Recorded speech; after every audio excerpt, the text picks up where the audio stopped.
Bom dia, galera. Boa tarde, boa noite. De acordo com o fuso horário que vocês vão dar uma olhada aí nesse vídeo. Bom, hoje, dia 3 de novembro, né, de 2024. Então, eu vou estar respondendo algumas coisas aqui e tô olhando para cá, para essa câmera, porque eu vou deixar registrado aqui também para compartilhar em alguma coisa que eu quiser. Eu estou entrando ao vivo aqui também no Instagram,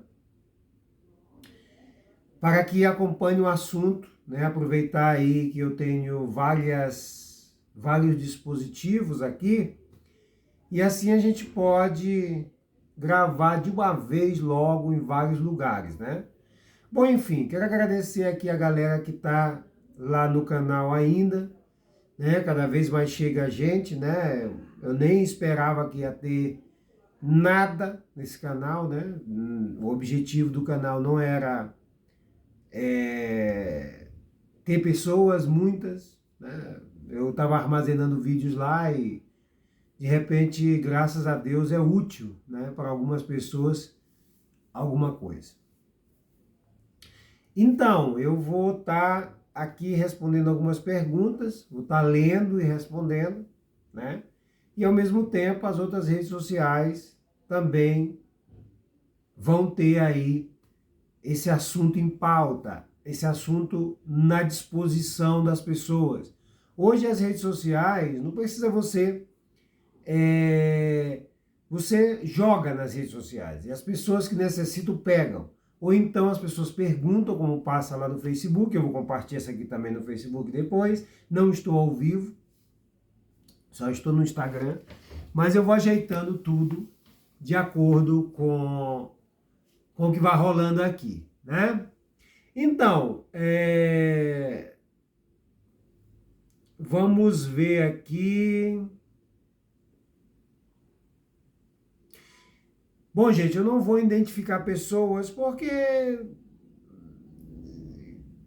não vai ser legal, né? Porque as críticas nas redes sociais elas são muito grandes e elas impedem o desenvolvimento de algumas pessoas. Aí você vai aqui e vai dizer, pô, fica perguntando pro cara todo tempo isso. Bom, gente, realmente, cada ano que passa, é as mesmas perguntas, é as mesmas histórias, é nutrição, é depressão, é drogadição, é tudo são. Vamos dizer assim, para quebrar o gelo aí da seriedade do vídeo.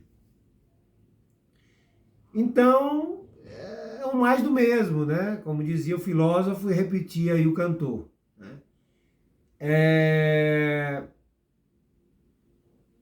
Entra ano, sai ano, as pessoas estão cada vez mais doentes, então, logicamente, faz as mesmas perguntas. Cada ano que passa, as pessoas não querem mais perguntar para um psicólogo que se formou numa universidade.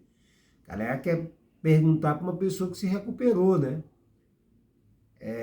Então, eu tenho muitas perguntas de pessoas que me conheceram de longe, outras me conheceram de vista, que perguntam sempre, que não vai perguntar para um psicólogo mimado que se formou sem prática, né? Vai perguntar para um cara que escapou dessa vida louca. E como eu, existe muitos no mundo, em vários idiomas, e eu também não seria diferente de colocar meu grãozinho aí, de ajudar, já que eu vivi a metade da minha vida atrapalhando em vez de ajudar as pessoas, né? Destruindo a mim mesmo, principalmente, e atrapalhando. E agora eu me sinto útil, graças a Deus, nem que seja 4 pessoas tem, botando fé mesmo, como dizia na linguagem de rua, na minha, no que eu falo e não no que fala uma pessoa que não tem noção. Só entende de dor aquele que sente, só entende de loucura aquele que foi doido mesmo, de álcool, de 20 anos de loucura, porque não vai saber, não vai saber. Bom, gente, então vamos aqui, né? As pessoas perguntaram aqui, Deixa eu chegar aqui. Bobobobobobá.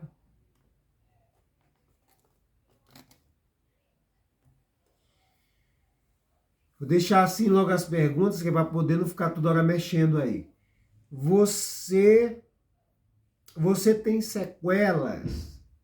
Gente, com o uso de substâncias pesadas, como cristal, cocaína, durante muitos anos, é difícil você não ter uma sequela. O corpo, ele tem um poder de regenerar.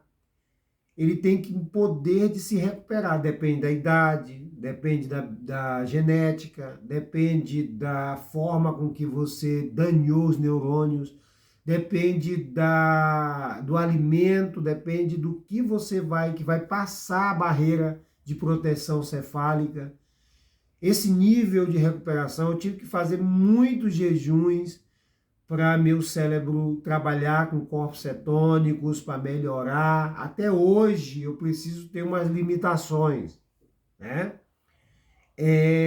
Então, sequela existe, por exemplo,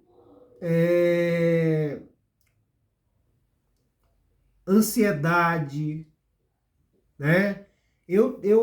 A sequela, o cérebro, lutar contra o cérebro muitas das vezes se você não tem armas adequadas, é injusto. Eu costumo dizer que é injusto, né? Porque ele está aí, 24 horas fabricando pensamento. E você vai ter que se adaptar, ou lutar, ou dar uma bioquímica, ou dar uma epigenética para mudar isso. Não é fácil sair de onde eu saí. Poucos, eu sempre digo aqui nesses vídeos, são contados no dedo os caras que saíram da onde eu saí com a saúde que eu tenho. Muitas vezes sai, teve hepatite, teve meningite, teve gite, teve não sei o que, conjuntivite, tudo de vite, né, hepatite, e eu não, né? Por quê? Não sei, não sei. Que eu fui no fundo do poço? Fui. Eu tive problemas de mancha no coração, um monte de coisa? Tive. Hoje em dia, eu sou totalmente recuperado de tudo isso. Agora, claro, não é fácil. Da mesma forma que você tem que se viciar em alguma coisa, você tem que se viciar no que é bom para recuperar o que é o tempo ruim. E as células e o corpo vai falar, você não vai definir nada, muitas das vezes, né? Não existe luta contra as drogas. Não existe luta contra as drogas. Quem realmente foi viciado sempre vai perder para as drogas. Existe distanciamento. Existe que você tem que sair de perto. Eu não gosto, não penso na possibilidade de tentar lutar contra, ir lá e dizer, não, eu vou dar um tiro, vou dar uma carreira, se chama assim, tá? Tiro, carreira, uma raia aqui, de espírito, cristal, e vou brincar com isso, vou tentar, vou vencer. Não existe vitória contra a droga. Existe aquele cara que experimentou na adolescência, que teve uma experiência e acabou ficando com medo e se retirou. Mas nós que passamos 20 anos, 25 anos no uso dessas substâncias, sabemos que não existe luta contra, porque perdemos sempre. Não existe esse tipo de coisa que falam por aí os psicólogos, tem que lutar, tem que... Não. Tem que se distanciar, tem que fazer uma terapia unificada para cada corpo, para cada biologia, para cada família, para cada terreno, né?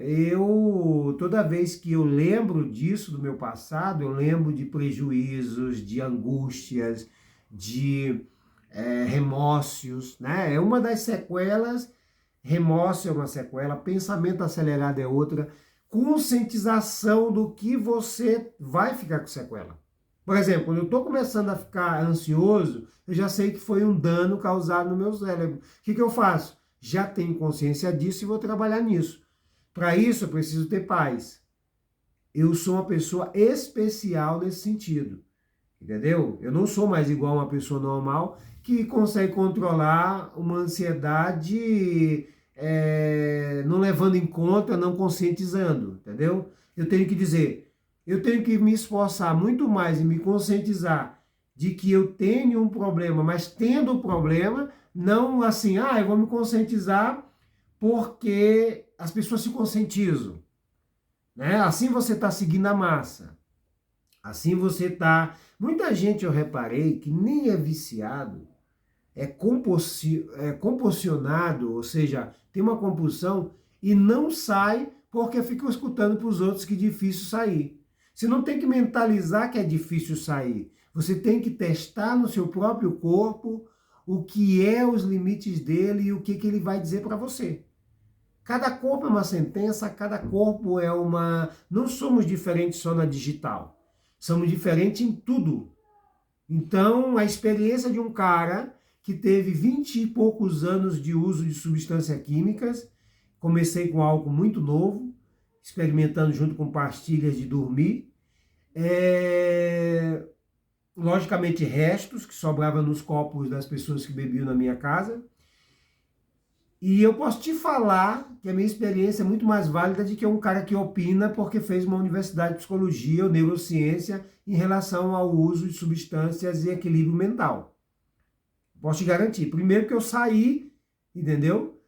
Segundo que eu não sei como foi acontecendo, não sei te explicar, mas eu sei dizer que foi, até hoje, graças a Deus, eu estou 13 anos sem tocar nesse tipo de coisa, nem álcool, nem cigarro. E eu usava tudo de uma vez, porque a minha personalidade é compulsiva, né? Eu sou meio imperativo desde criança. Então, eu tenho várias compulsões que eu sou consciente e hoje eu consigo conviver com elas, né?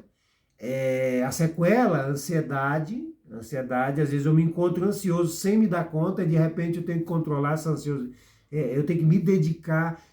Por exemplo, se eu estou aqui fazendo vídeo, eu estou ansioso, eu tenho que me lembrar que eu estou ansioso, eu tenho que lutar contra essa ansiosidade e tenho que me conscientizar mais que outra pessoa, tenho que me dedicar, às vezes eu tenho que deitar na cama e me concentrar, meditar, pensar em Deus ou o que seja, pensar no dono do mundo, no que seja, porque eu já tenho que me conscientizar que não venho como uma pessoa normal, a pessoa que não usou esse tipo de substância durante muito tempo, né?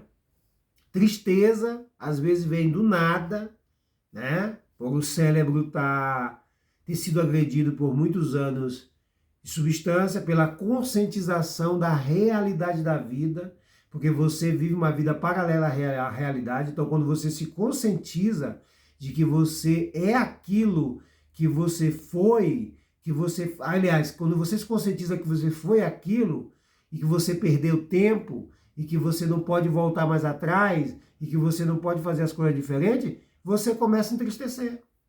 Daí você tem que saber a consciência de que essa tristeza é por causa disso e que não tem mais jeito e que você tem que conviver com isso, que isso não é nada demais, que uma pessoa nesse momento pode estar sem perna, sem braço ou com uma doença terminal e você tem que se colocar no lugar do próximo, você tem que fazer uma terapia pessoal que é diferenciada para todos. Cada um tem um tipo de libertação de álcool, de droga, de substâncias químicas. O corpo ele tem uma individualidade, um presente, um passado e um futuro único dentro de cada corpo que reflete na sua própria consciência, né? Então a tristeza, né, seria, né? Então vamos ver aqui, né? Vamos ver aqui.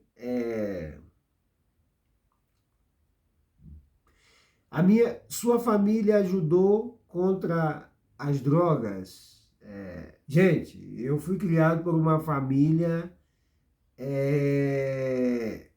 já saindo da ditadura, uma família tradicional não muito consciente nem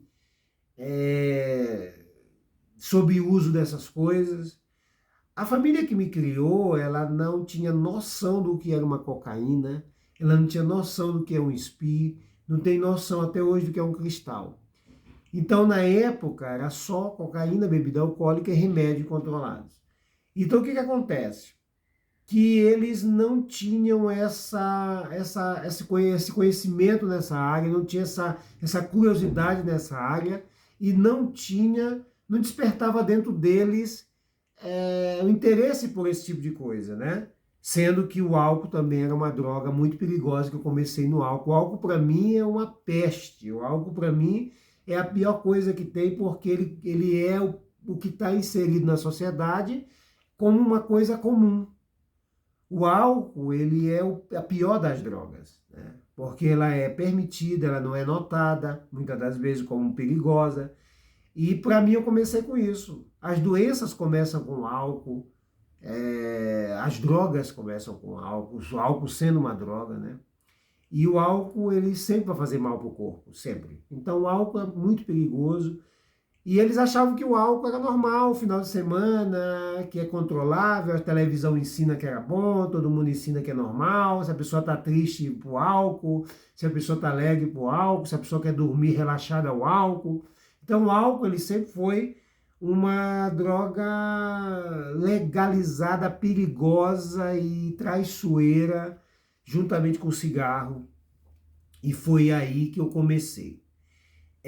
A minha família, ela não tinha, nem sabia que eu usava esse tipo de coisa, porque eu já era acelerado de nascença. Então ela nunca me ajudou a sair, porque eu nunca também expus claramente a eles um pedido de ajuda, ou eles não sabiam como começar a me ajudar. Era totalmente fora de cogitação na época, eles tentarem me ajudar numa coisa que eles não sabiam nem o que era, né? Eu não pedi ajuda, eu achava que eu não necessitava ajuda. E não tive ajuda deles, mas eu tive ajuda deles no princípio da minha vida, que foi fortalecer meu corpo, fortalecer minha mente de amor, na medida do possível. E o conjunto de coisas trouxe essa sorte, com a pitadinha da cereja do bolo, que é o ser que rege esse mundo, que deve ter me ajudado, né? Supostamente deve ter me ajudado. Eu acredito e quero acreditar que existe um ser, né? Não sei se chama Deus, não sei se chama como, porque os seres humanos eles dão nome para tudo, né? Tudo vira moda, tudo vira nome. Mas ele dizia eu sou, né? Então eu sou o quê? Nem ele que não, eu sou, acabou. Vocês não têm que estar, vocês dão o nome que vocês quiserem para mim.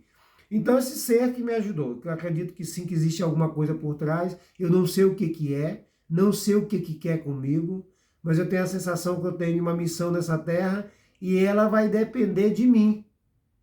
De mim. Se desenvolve, às vezes eu me sinto amarrado, às vezes eu me sinto parado no tempo, às vezes eu me sinto que eu não estou desenvolvendo por alguma coisa, mas também não me interessa. Viver para mim já é lucro e estar vivo para mim já é um milagre e viver assim como eu vivo para mim já está bom, né? O que vem a acontecer depois fica na mão desse ser, ele é que sabe, eu não vou fazer nada para que nada aconteça. Eu já estou cansado, só quem viveu a vida que eu vivi sabe o que eu estou dizendo. A gente tem um corpo jovem, a gente tem um rosto jovem, mas a gente tem uma alma cansada, entendeu? Então, ninguém aí que vai ver esse vídeo, ninguém vai imaginar o que passa dentro da minha individualidade biológica.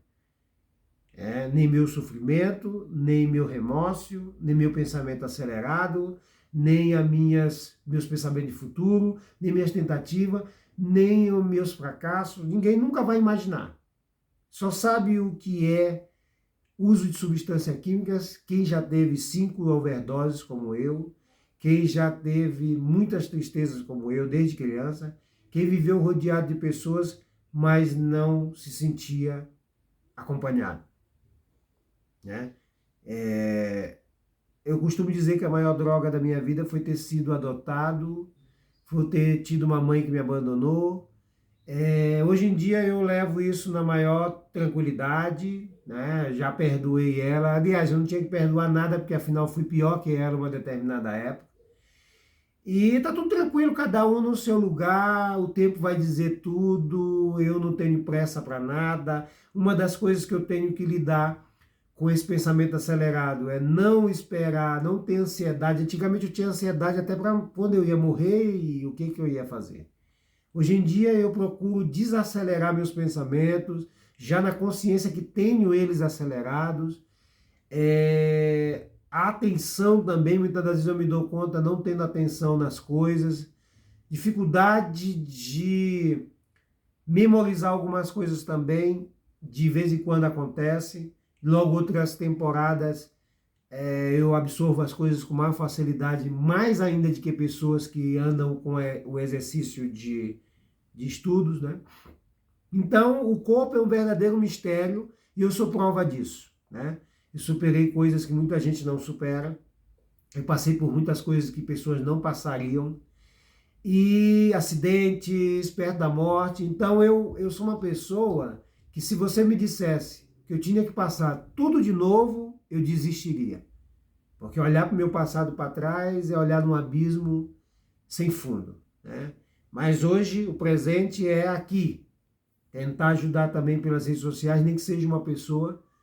Para mim já é uma terapia, para mim já é uma satisfação, para mim já é um treino para o futuro, do que venha de grande. Não espero que venha algo de grande, mas se vier lucro, entendeu? Não espero nada, espero viver um dia após o outro, como se fosse o último dia, uma perspectiva de viver muito, mas sem saber o conteúdo dessa vida que vem, sabe? E tentar usar meus conhecimentos e sabedoria, principalmente sabedoria, para lidar com o resto da vida, né? Com os filhos, com o que me rodeia, porque não somos nós, somos a sociedade e os filhos. Se você não tem sofrimento, eles vão te arrumar um, entendeu? Então, é assim. Então, a família não me ajudou nesse sentido, mas me ajudou do principal, que foi o começo, né? Minha família não sabia nem o que era uma carreira de cocaína, minha família não sabia nem o que era... Eu, quando comecei a usar substância química na minha cidade, poucas pessoas usavam isso, né? Da minha galera da área lá de onde eu morava, que é um subúrbio chamado Coab 3, ninguém, na época que eu comecei, usava. Ninguém, nem os mais velhos. Faziam outras coisas mais perigosas, tinham... por exemplo, a galera andava de skate, dançava break, dançava tecno não sei o quê, umas coisas loucas lá, capoeira, não sei o quê, mas o uso da substância, eu fui um dos primeiros aí. Ah, mas aí depois... Não, depois que algumas pessoas viajaram para fora, que voltaram usando, já estava usando escondido já há muito tempo, entendeu? Eu realmente fui um dos... eu, pelo menos, não conhecia perto da minha casa ninguém que usava na época que eu comecei, entendeu? Até porque não existia dinheiro para comprar isso, não sabia onde vender, e eu consegui porque uma amiga era namorada de um italiano que levava isso do Porto lá para a Itália. Então, era quase impossível, não existia os vendedores que existiam, não existia pessoas vendendo no São Francisco, não existia pessoa vendendo no BF, não existia pessoa vendendo no São Bernardo, não existia pessoa vendendo na Coab, não existia. Era outros tipos de substância. Depois veio logo, né? Então é isso, gente. A família não tinha como, já estava cansada, já estava de idade, e realmente eu tive que sair desse inferno, vamos dizer assim, sozinho. Foi muito doloroso. Na verdade, você está só, porque as pessoas te dão conselho, as pessoas tentam te ajudar, mas nenhuma dessas pessoas sabe ao certo, a não ser outra pessoa que tenha mais experiência que você nessas coisas, para saber a lama e o buraco que você está. Para você conseguir conviver sem o uso disso, você precisa ter uma força interior correspondente à tua biologia, e se trata da tua biologia. A minha recuperação, às vezes eu fico olhando as pessoas falando sobre substâncias químicas na televisão, profissionais formados que nunca experimentaram, ou que só experimentaram e ficaram com medo e largaram. Um absurdo é generalizar como sair disso. Não, você tem que pedir ajuda. Não. Tem gente que sai disso muito mais fácil de que a sociedade diz, porque na questão é interna. Tem gente que pensa que é viciado, mas não é viciado. Ainda, graças a Deus. Tem gente que pensa que não é viciado e é viciado. Entendeu? Então, essa primeira descoberta, quem vai descobrir não é o psicólogo, não é o psiquiatra, não é o neurocientista, não. É você. Eles têm uma base teórica, eles não têm a prática. E o que sai, o que cura é isso, a prática. Você não vai poder dizer para mim que eu estou errado, por mais universidade que você faça. Porque você nunca vai... Você vai aguentar 5 overdoses? Você vai aguentar viver o que eu vivi? Você vai fazer esse mestrado? Vá para a universidade, faça psicologia e no final vá viver da prática. Porque se você é médico, você se forma 6, 7 anos, logo você vai fazer uma especialização, fazer a prática, fazer prova, vai começar a exercer, logo você vai trabalhar. Você vai cortar corpos mortos, você vai fazer cirurgia em corpos mortos para poder treinar. Para isso existem os corpos que são doados para estudo, para treinar, para não falhar no corpo verdadeiro, vivo. Mas você, na drogadição, você não vai fazer um mestrado usando durante 20 anos para saber o que eu sei, porra. Você não vai fazer um mestrado no uso de substância 5 anos, 20 anos, e ter 5 overdoses durante esses 20 anos, para que você seja um expert para falar para uma pessoa. Então eu não via segurança no psicólogo. Eu nunca achava um psicólogo que sabia mais do que eu nessa área. Porque ele nunca passava o que eu passei. Ele pode supor as coisas, imaginar dentro da teoria de uma psicologia que gira em torno dele mesmo, que ele aprendeu na universidade. Mas nunca vai chegar perto da minha vivência. É o problema meu, biologicamente meu, que eu tenho que solucionar dentro de mim mesmo. Que as pessoas são essenciais para ajudar você a se conscientizar e tirar força de onde não tem, de dentro, para que isso vá fluir, isso sim. Que a família é necessária, os filhos são necessários, os irmãos são necessários, o conjunto familiar é necessário, mas muitas das vezes é eles que são culpados, né, de tudo isso ter acontecido. Então é meio que reparar o que você causou, com as brigas dentro de casa, a falta de união, a falta de familiares equilibrados, a bebedeira naquele final de semana, porque comigo começou assim. Comigo começou eu olhando porque, poxa, filho adotado. A única referência que eu tinha de pai e mãe era eles. E os filhos diziam, final de semana aquela cervejinha, com os cunhados, que eram namorados da minha irmã na época, e eu ali. Então eu pensava, cervejinha no final de semana é uma referência boa, porque as pessoas que são a referência para mim, as melhores pessoas fazem isso. Só que cada corpo tem um desequilíbrio, cada corpo nasce com uma biologia.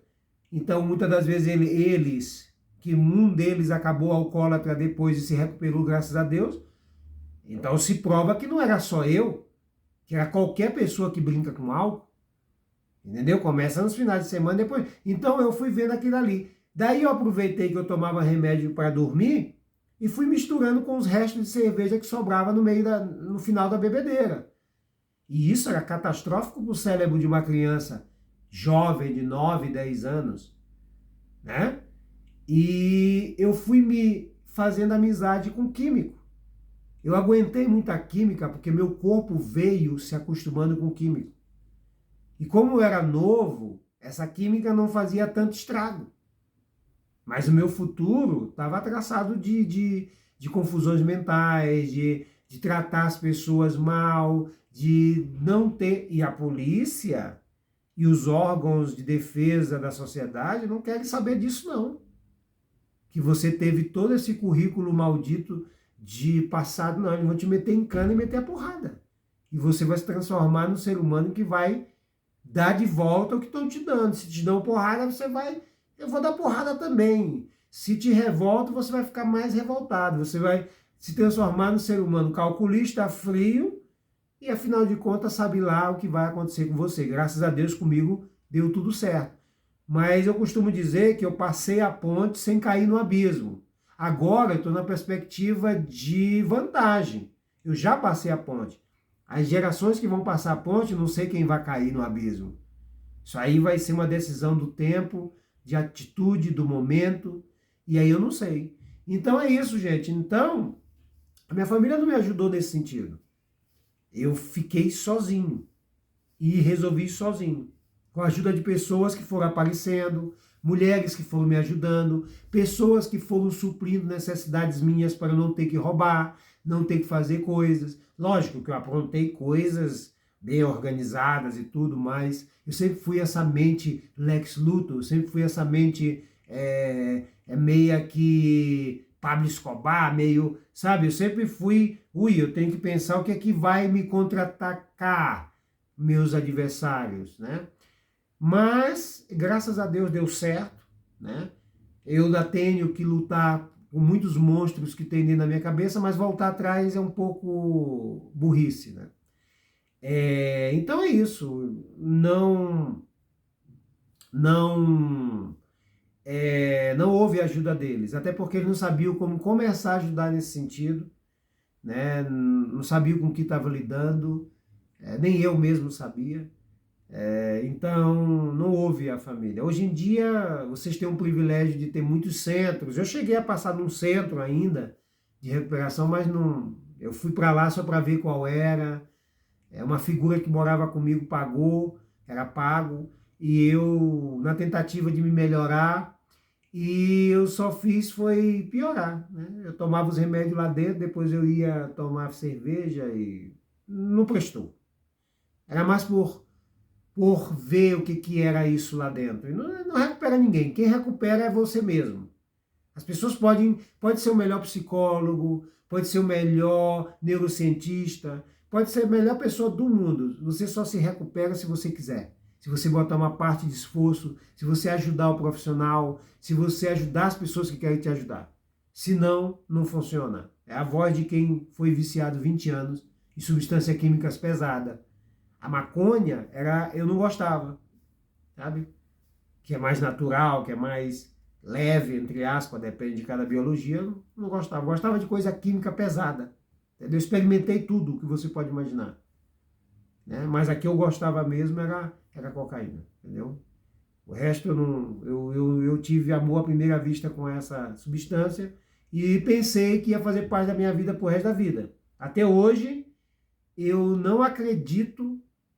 Às vezes eu acordo e não acredito que eu estou vivendo esse sonho, né?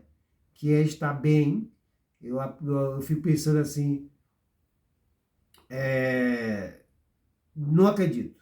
E ao mesmo tempo eu fico vendo as sequelas desse distúrbio que ficou e muitas das vezes eu não gosto do que eu vejo. Né? Muitas vezes eu me olho no espelho e digo assim, cara, eu sou a própria sequela de uma vida desordenada, de pensamento desordenado, de coisas desordenadas. Então eu preciso me ver para me conscientizar todos os dias. Às vezes por isso as tatuagens, né? As tatuagens, elas são uma forma agressiva de botar para fora aquilo que você não tem coragem, muitas das vezes, de botar em forma de atitudes, né? Eu não vou pegar e vou perder a cabeça com os outros de graça. Eu não vou perder o controle emocional de graça. Então eu desconto na tatuagem. Claro que a sociedade não te vê, apesar de ser moda hoje em dia, mas depende da aparência da pessoa, depende da condição financeira, depende da roupa que a pessoa está vestindo, né? Porque senão a tatuagem ela vai continuar sendo um obstáculo e um problema muito grande na tua vida, entendeu? Eu sou consciente de que quando eu coloquei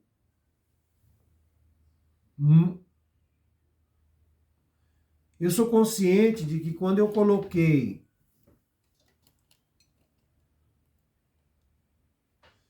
eu sou consciente, tem que rejeitar aqui, meu Deus, peraí. Eu sou consciente de que quando eu coloquei esse tanto de tatuagem,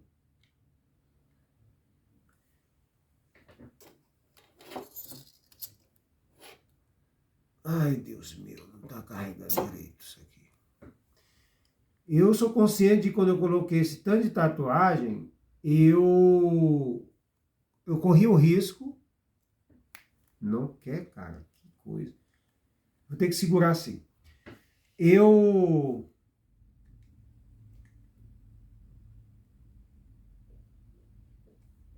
me conscientizei. Pera aí, gente, deixa eu ajeitar isso aqui. Não está carregando direito, olha. Não está carregando direito. Eu me conscientizei de que colocando essas tatuagens, eu estava meio que firmando a minha... Eu estava meio que firmando a minha sentença de julgamento social, né? Eu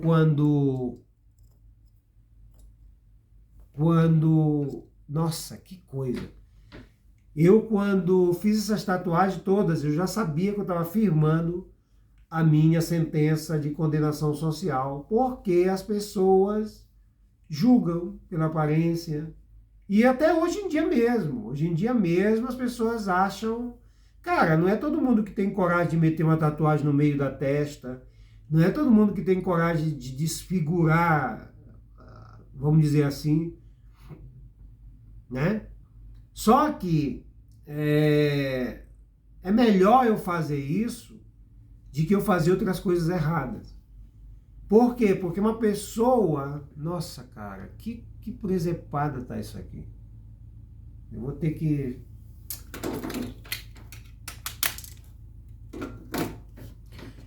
Uma pessoa que me julga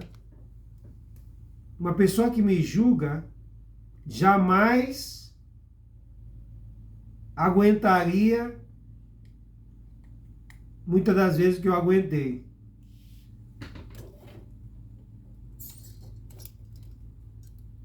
Entendeu? Muitas das vezes uma pessoa que me julga não tem nem a força de vontade, não tem nem o valor de aguentar o que eu aguentei. Entendeu? Porque o forte não é aquele que se diz forte. O forte é aquele que passa pelo abismo, passa pelas coisas e consegue contar depois. Tem pessoas aí que não conseguem nem 5 anos da vida que eu levei em 20. Então, se me julgar, o que vocês preferem? Um monte de tatuagem na cara ou um monstro na sociedade fazendo as coisas erradas? Porque, no meu caso, as tatuagens é uma forma de pedir socorro por dentro e expressar isso. Não é brincadeira. É uma forma de dizer, eu estou aqui, eu estou vivo, eu vou conseguir. Isso aqui, eu prefiro melhor tatuagem de que ser mau caráter, ser um monte de coisas que um monte de gente que não tem tatuagem é. Mentirosos, um monte de coisa. Entendeu? Então eu prefiro 1000 vezes. Entendeu? E eu botaria quantas for fazer falta, sabe? Não, nem a minha esposa, nem ninguém. Não, porque isso é uma coisa interior. Minha esposa nunca vai saber o que eu sinto por dentro, se eu não quiser contar. Meus filhos nunca vão saber o que eu tenho por dentro, porque cada corpo tem uma individualidade de julgamento, uma individualidade de recuperação, uma individualidade de sentimento. Então, que coincidiu de ser moda hoje em dia, tá, a moda é a tatuagem, a moda não é a agonia interna. A moda não é o que eu passo internamente. Então eu sempre vou ter por dentro as tatuagens que ninguém vê. Então as que vê é uma forma de expressar um socorro, né? E uma forma de não fazer coisas piores. O que a sociedade prefere? Um cara tatuado tranquilo ou um cara arquitetando com uma mente diabólica os piores planos que vocês podem imaginar? Porque vocês acham que eu estou vivo hoje em dia por quê? Né? Eu estou vivo hoje porque eu usei minha cabeça. Se eu tivesse usado só a violência, eu estava morto. Por quê? Violência sozinha, ela leva a cadeia mais rápido, ela leva a cicatrizes, ela leva a prisões, ela leva a morte precoce. Agora, calculismo, frialdade e pensamento leva você a cometer muitas das vezes as coisas que ninguém nem descobre. Então, ganha nesse mundo louco não é quem é mais violento, é quem é mais calculista, frio e, vamos se dizer assim, entre aspas, inteligente. Entendeu? Existe sim uma inteligência para sobreviver ao mundo que eu passei. Existe, só que não é uma inteligência benigna. Você tem que calcular, poxa, eu vou ali, será que o cara vai me agarrar? Como é que ele vai me agarrar? Onde é que tem um muro baixo para pular? Que tipo de medo eu vou ter? Teve uma época que eu não tinha medo de nada. Aliás, medo todo mundo tem, só que você está tão anestesiado, você está tão envolvido pelo momento que você consegue controlar o medo e lidar com o medo. Então você... Olha, nós usamos 30%, 40% do cérebro. Quem consegue usar um pouco mais é melhor na capacidade que o outro e ponto. Até a própria história de Jesus, ele selecionou 12. Ele preferiu 12. Ele preparou 12. Então não venha com essa de, porque você não é melhor que eu. Você acha que eu não fui melhor sucedido com 20 anos de uso de substância química de que um que leva 5 e não consegue sair? Claro, o que acontece é que o ser humano, existe coisas que, eu não posso falar que você é melhor do que eu, porque nos olhos de Deus ninguém é melhor que ninguém. É sim, na capacidade é sim. Somos iguais na imagem e semelhança, somos iguais nos planos que ele tem para nós, somos iguais perante como ser humano, mas na capacidade somos totalmente diferentes. Você quer comparar um cara que nem eu, que saiu de 20 anos de uso de substância, fora as drogas psicológicas de ser adotado, de viver numa família que não era da minha coisa. Você quer comparar com um cara que fuma 2 cigarros, 4 cervejas e fica cheirando cafeína em pó, achando que é droga, aqui nessa cidade e por aí pelo mundo? Meu irmão, a minha vida foi catastrófica desde o primeiro dia que eu deixei de sonhar com um futuro melhor por ser adotado.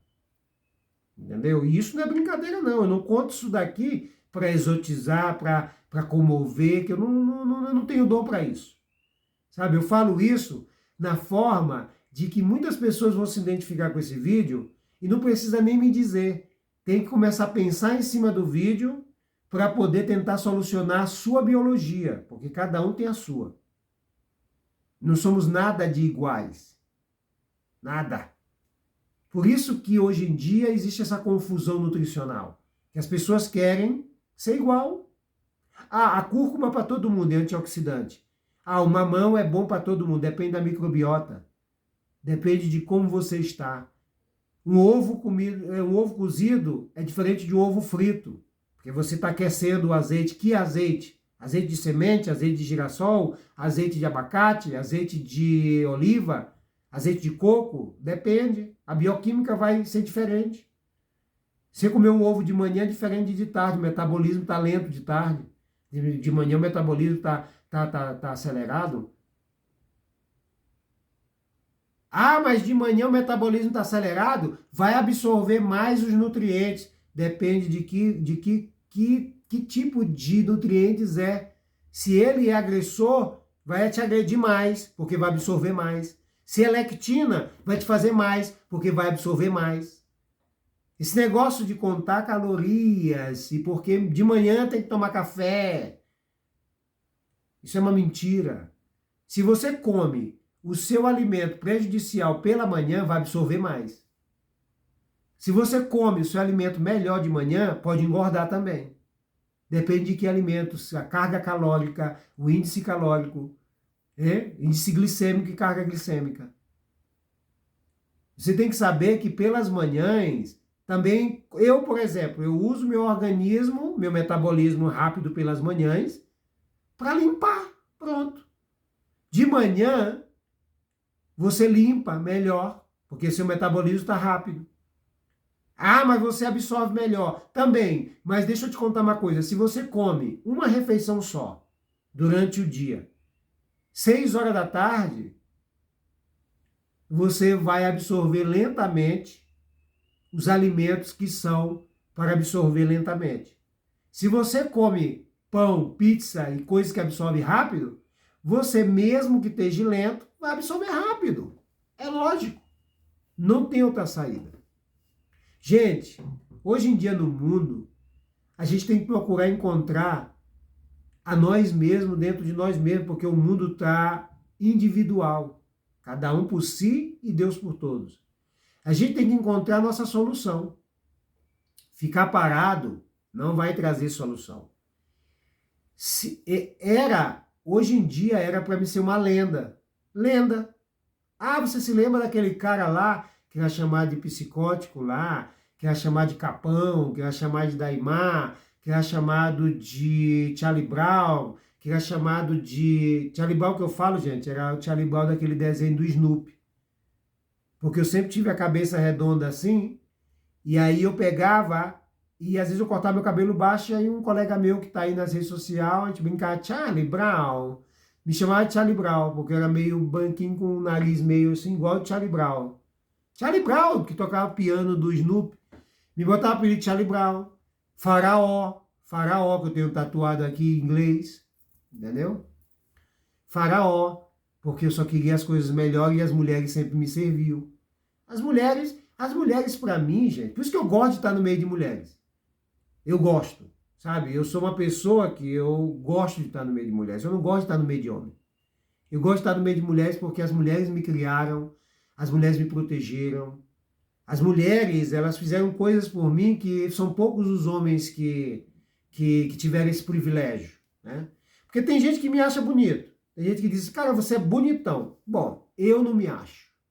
Eu não sei se é porque eu sou tão homem assim, tão homem, que eu mesmo acho a minha própria imagem no espelho agressiva. Mas as mulheres me acham. Tem mulheres que me acham super bonito. Eu não me acho. Eu confesso que eu dizia, pô, cara, se eu fosse bonito, o mundo tava ferrado, meu irmão. Porque o tanto de mulher bonita que eu tive, porque eu sou um homem de saber extrair da mulher tudo que ela tem para me dar. Não vai pensando que você vai ter um relacionamento comigo, que você vai depois sair para outro dizendo, ah, aquele otário ali não me fez isso, não me fez aquilo, porque é meu amigo.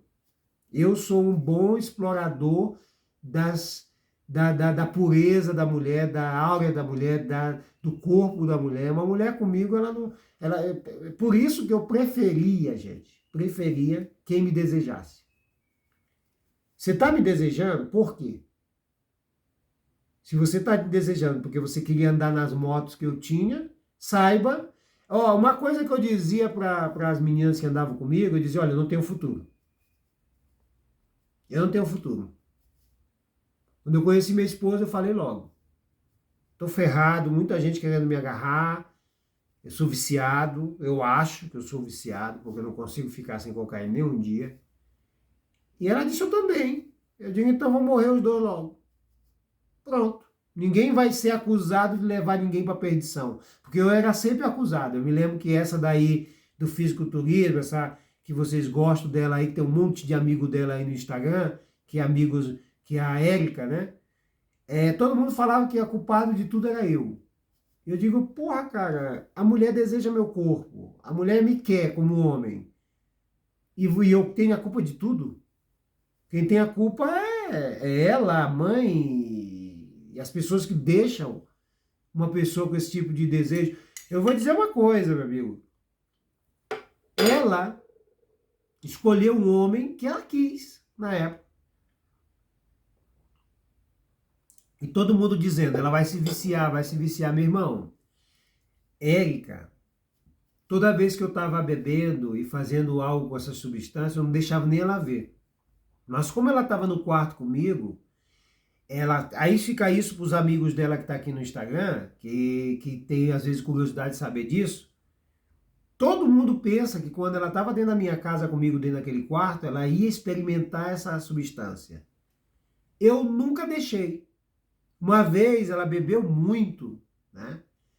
E ela chegou para mim e disse assim, Se para você ficar comigo para sempre e gostar de mim como tu gosta dessas mulheronas que tu anda aí, eu tenho que usar isso junto contigo, eu vou usar, me dá, eu quero provar. Eu falei que não te atreva a fazer isso.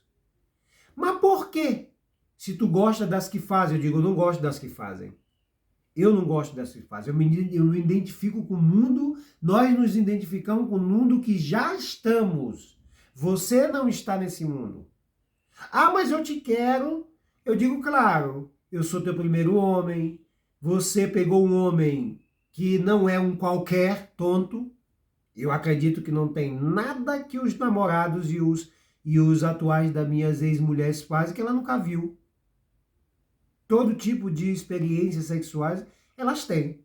Então elas começaram com um homem, não melhor que os outros, mas um homem que não vai, nenhum. As mulheres que estavam comigo, elas podem encontrar um beijo melhor, um sexo melhor, eu nunca vou encontrar uma novidade, dizer assim, meu ex nunca me fez isso. Porque era tudo, meu amigo. E era instintivo, eu sou assim. Eu não sou o tipo do homem trouxa que aceita a mulher tá falando o que tem que fazer. Não. Então, elas devem agradecer de eu não ter dado. Eu não dei. É que ela nunca usou isso. Vocês sabem que... E todo mundo, a mãe preocupada, todo mundo preocupado. Eu digo, eu não vou deixar... Tá louca, doida. Que tu vai usar isso daqui? Então, tanto prova que hoje em dia ela é uma pessoa formada, uma pessoa bem casada, e uma pessoa que, eu uso o exemplo dela, que ela foi uma das últimas, né, das minhas aventuras, antes de conhecer a minha esposa. Quando eu conheci minha esposa, eu tinha 3 pessoas, entendeu? 3 pessoas, e a minha esposa sabia, ela era uma das que entrou já sabendo que eu era um desses homens que inseguros, né? Porque, na verdade, eu tinha muitas mulheres porque eu era inseguro. Eu digo, porra, quem é que vai gostar de um cara muito doido e viciado que nem eu, que não tem futuro? Quem vai gostar? Só que aí eu era muito forte na pele, no sexo, na atração, então aí eu conseguia sempre que elas acreditassem que um dia eu ia mudar, né? E aí eu nunca mudava, e elas iam ficando engatadas aí, quando elas disseram, bom, esse cara não vai mudar, ela saiu fora e a vida continuava. Esses vídeos servem até para elas, que vão chegar a ver, eu tenho certeza que eu vou botar esse daqui no canal, e elas vão olhar, isso vai servir de incentivo, né? Eu não quero problema com nenhum dos ex, porque muitas das vezes os maridos, os ex, têm problema comigo. Só que eles têm que ver que eu era uma pessoa doente. Doente de quê? A droga é uma doença, meu irmão. Eu era viciado desde novo em substância química. Quando eu experimentei maconha, praticamente... Eu experimentei tudo que vocês podem imaginar. Ropinol, diazepam, cocaína, heroína, espi, cristal, tudo. Cerveja. Tudo eu experimentei, Campari, uísque, eu ganhava campeonato de quem bebia mais. Tem pessoas aí que via, chegava, parava a moto, aí a gente tinha naquela época esquema de cartão clonado, e a gente de alta sociedade, convidava para ir fazer compra no supermercado, comprava só uísque, um cartão clonado, e depois eu pegava garrafas de uísque cowboy, sem gelo, sem nada, tomava. Eu não sei como eu conseguia. Eu ganhava, eu era uma criança, um adolescente bom de álcool, meu irmão. Eu bebia muito. Hoje em dia eu olho essa galera por aqui, eu acho graça. Fica um bêbado rápido, perde a linha e ainda quer ter razão. Eu olho essa galera de hoje como verdadeiros crianças. Eu olho essa galera vacila, bebe pouco, vacila. Sabe? Eu não, eu tinha a obrigação de fazer tudo bem feito, porque qualquer falha me lascava. Uma vez se juntou 3 mulheres na minha porta. 3. Nessa época eu estava com o Elima, eu estava com Mara e estava com a mãe do meu filho. E aí um dia, não sei como, as 3 foram para a porta da minha casa. Mara viajava muito. O Elima estava sempre lá pro lado de onde ela morava, lá no São Bernardo, não. São Bernardo não, ela morava no Anil, ali perto da Serec, num casarão, a filha de um político. Quando de repente chegou às 3, meu irmão, eu fiquei com a cara gelada, eu gelei minha mão, eu digo, pronto, vou ficar sozinho. Vou ficar sozinho, por quê? Porque eu nunca pensei. As 3 se olharam, não brigaram, simplesmente perguntaram uma para outra. Ele tá contigo? Tá. Isso eu achei super fino. Eu achei super maravilhoso isso que aconteceu. Porque, na verdade, eu tinha 3 leoas que eram educadas e maravilhosas. Porque esse negócio de perder a cabeça, querer avançar nas mulheres, a culpa não era delas. Isso é coisa de gente desequilibrada, de gente que não tem cérebro de quarto mundo. Essas meninas, elas fizeram uma cena que eu nunca mais vou esquecer. As 3 conversando.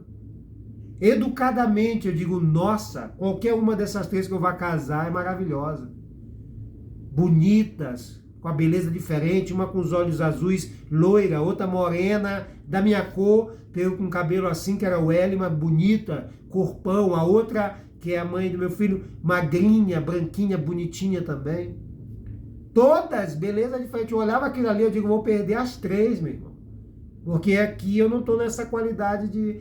Aí eu cheguei, olhei e fiquei, porra. Aí elas, vem aqui, vem. Aí eu falei, peraí que eu já vou. E elas começaram a conversar. Claro que umas se irritavam, outras ficavam nervosas, se sentia a respiração delas nervosa, tipo assim. Mas aí foi embora uma, foi embora a outra e ficou só uma. E aí eu fui lá para conversar todo sem jeito. Aí ela disse para mim, olha, ninguém vai ficar mais contigo. Aí eu fiquei, porra, e agora? Eu vou ter que arrumar outro grupo de mulheres que eu possa conversar. Porque na verdade eu buscava, era apoio que eu não tinha na minha mãe biológica. Eu buscava todas as mulheres que se relacionavam comigo, desde as novas, as coisas sempre me cuidavam em tudo. Em tudo. Até aqui mesmo eu conheci uma guria, numa época que eu estava no meu relacionamento mal aqui com a minha esposa. Ela tinha uma espanhola, ela tinha 17 para 18 anos. Ela já estava cuidando de mim. Ela ia para minha casa me cuidar quando eu estava de ressaca de droga e álcool. Chegou a dar opinião sobre meu filho. Já estava cuidando de mim, já estava fazendo planos. E eu tive essa sorte de reencarnação, vamos dizer assim, psicológica, de mãe. Eu tive a sorte, cara. Eu tive a sorte. Isso é por isso que eu sou meio assim, cheio de marra. Porque são poucos homens que tiveram a sorte que eu tive com a mulher. As gurias cuidavam. Eu tava com um filho, que era Hector. Tava com minha esposa, sem documentação. E é uma moleca, bicho. Me quis ainda, espanhola ainda. Ainda ficou comigo, ainda tinha planos comigo. Só que depois ela viu que a barra era pesada demais para ela. Aí ela saiu fora. Hoje em dia eu cruzo com ela na rua. Ela tá casada, bem casada. A amiga dela tá aqui no Instagram. Não sei se está entendendo português, porque ela entende português, que ela é casada com português. E graças a Deus que ela tá bem. Né? Eu vejo ela tá bem. Tem um filho. E já, sabe, mais... Cara, eu tenho histórias aqui, até nessa cidade eu tenho muita história. E graças a Deus a minha esposa é uma pessoa cabeça, ela não é à toa dessas que arruma problema, ela fala. Inclusive, a pessoa que foi responsável pela confusão que começou, que destruiu o nosso bar que a gente tinha lá no Brasil, tá aqui no Instagram. E minha esposa fala com essa pessoa numa boa. Muitas pessoas podem dizer assim, essa mulher desse cara é muito trouxa. Não, ela é madura, é equilibrada, por isso que ela está comigo até hoje. Ela não é uma mulher liberal. Ela não vai me compartilhar com uma mulher assim, a não ser que eu fique botando na cabeça dela o que a gente entra em acordo, o que isso é difícil. Ela não vai deixar. Ela não vai deixar. E se ela deixar, é pela segurança de que eu vou voltar para ela. Que aquilo ali não vai me levar. Entendeu? Por quê? Porque ela sabe que ela tem um certo equilíbrio ao meu lado. Então, é assim, cara. É assim. Então, as mulheres para mim foram maravilhosas. Agora, cara, ninguém... É por isso que eu não tenho referências em ser humano. Eu não acredito nos psicólogos, não acredito nos psiquiatras, não boto fé nos neurocientistas. Não boto fé, porque eu procuro estudar para mim. Porque por exemplo, neurociência estudada para tratar do meu cérebro, não é neurociência estudar. O que adianta eu estudar neurociência, tentar te tratar se você não quer? As universidades são criadas para te enganar. Tudo na vida é criado para te escravizar. Os impostos, a sociedade, as universidades. Na verdade, a verdadeira sabedoria está dentro de nós, para nós. Eu, quando estudei no neurociência, eu estudei para dar jeito no meu cérebro. Eu, quando estudei psicologia, eu estudei para dar jeito no meu entorno. Entendeu? De mim que sai para o meu entorno. Quando eu estudei nutrição avançada, foi para tirar as doenças e as dores. Porque imagina só, uma pessoa com a vida que eu levei, ainda com dor de cabeça, dores nos ossos, dores no céu, não, eu prefiro morrer. Eu não tenho nada dessas coisas. Entendeu? Eu senti tanta dor no meu passado que hoje em dia eu não quero mais sentir. Dor emocional, dor... Meu irmão, são poucos, se conta no dedo, eu tô falando, são poucos, se conta no dedo os caras que saíram de onde eu saí, sobrevivi. Eu vejo gente aí que tem 3 anos que fuma cigarro, 5 anos que usa droga misturada com remédio que nem é droga. Eu costumo dizer que o dia que essa galera usar uma cocaína de verdade, elas vão parar no hospital. Ou eles vão parar no hospital. Porque aqui nessa cidade não tem. Eu comecei minha vida, eu conheço todas as pessoas que misturam isso aqui. Eu conheço todas. Eu fui na casa onde eu morei, na Avenida Madrid, na Calle Madrid aqui, as meninas traziam numa camisinha, era 20 centímetros de cocaína dentro de uma camisinha, metida dentro da vagina, chegava lá, abria, lavava, era tipo uma linguiça, cheia de cocaína, e botavam no prato, e eu morava com essas pessoas. Eu sei. Já vem 70% de Madrid. Já vem de Madrid 70%. Imagina o que chega na tua mão aqui. É nada. Você está cheirando xilocaína em pó. Você está cheirando dipirona em pó. Você está cheirando osso de ciba em pó. Você está cheirando cafeína em pó, que é branca. Não é cocaína. Você está sendo enganada. Você está sendo enganado. Você está dando R$50, R$60 para se viciar em cafeína. E está deixando muitas vezes de comprar uma roupa para sua filha. Gente, esse celular não presta, cara. A bateria, ó. Eu tô aqui agoniado. Tem que ter... Bom, gente, eu vou terminar por aqui, porque tem 1 hora e pouco, senão ninguém assiste lá no coisa. E aqui eu vou dar um jeito disso aqui, meu. Não presta. Eu já volto. Já. Fica um abraço aí.